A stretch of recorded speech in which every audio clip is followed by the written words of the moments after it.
Hi guys, just want to give a quick shout out to the good folks there at Couchsurfing to say thanks for setting up this video contest. And the video I'm about to show you is really more of a travel tip that I first employed when I did a solo trip to Cairo, Egypt in June of 2011. I do a lot of solo travel, so unfortunately that sometimes can mean that street vendors, touts, scammers, etc. Sometimes may see me coming and think that I'm an easy target. But I'm not, and this particular approach you're about to see not only works, but it works pretty much anywhere in the world. The video, I own all rights to it, the content, pictures, etc. I either own the rights or it's all public domain, so no problems there if any lawyers are watching. And so essentially, I'll say that if I'm fortunate enough to be chosen as the contest winner, I gotta tell you, the first thing I'm going to do is when I come up with my around the world routing, is I'm first going back to Moscow and finding the street vendor that sold me this hat. Because that stupid street vendor right off Red Square promised me if I wore this hat, I would be able to speak perfect Russian. You know what the best I can get out of this thing is? This man cannot be allowed to defect. I swear, you make me the winner, I'm going to Moscow, and it's on. Cold War II, it is on.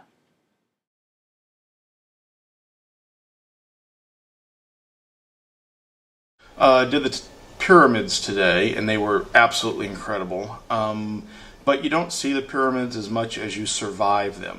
And what I mean by that is you've got, between you and the pyramid you're trying to look at, any number of people trying to sell you anything and everything, and rarely wanting to take no for an answer. The guidebooks, at least the 75,000 I read, all kind of said that, hey, you know what, all you gotta do is just kind of say no in their language, which is law, and they'll go away. Well, you don't quite have that down accurately.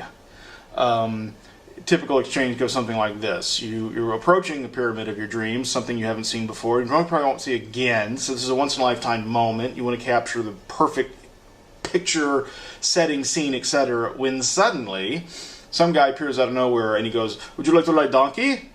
He doesn't have a donkey, but you say no. "Would you like to ride a camel?"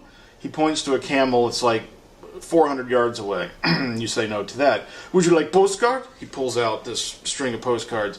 You say no to that. "You want something to drink? I have water. I have good water here." "Well, I've got 3 bottles of my own, thank you very much." So you're kind of cornered the moment things start to happen inside the gate, and I now definitely know what it feels like to be hunted. If I was a dog, a cat, a cow, deer, anything that's chased down potentially for food, I now sympathize with you 1000%. I feel your pain.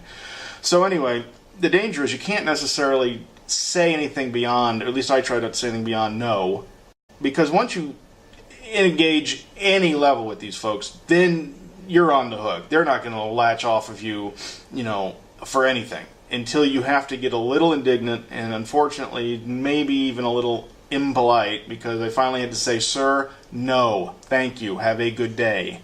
What I have discovered is the ultimate weapon for situations like this.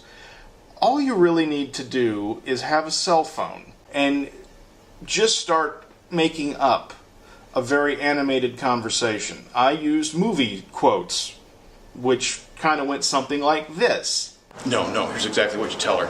You say, "The lady will have the lamb with the white wine sauce and a Coke with no ice." When you put your hand into a pile of goo that a moment ago was your best friend's face, you'll know what to do. Listen, strange women lying in ponds distributing swords is no basis for a system of government. Supreme executive power derives from a mandate from the masses, not from some farceful aquatic ceremony. What's Cromwell doing giving a lecture tour when he's losing $60 million a quarter? This guy is totally brain dead. If he opened up a funeral parlor, no one would die. With the phone up like this, you can go, "No, thank you, I'm on the phone. Can't you see I'm on a phone?" Phone. Or pen in this case, but you get the idea. For what it's worth, if you're traveling around this blue globe of ours someday and you get in a corner like that, don't forget your cell phone.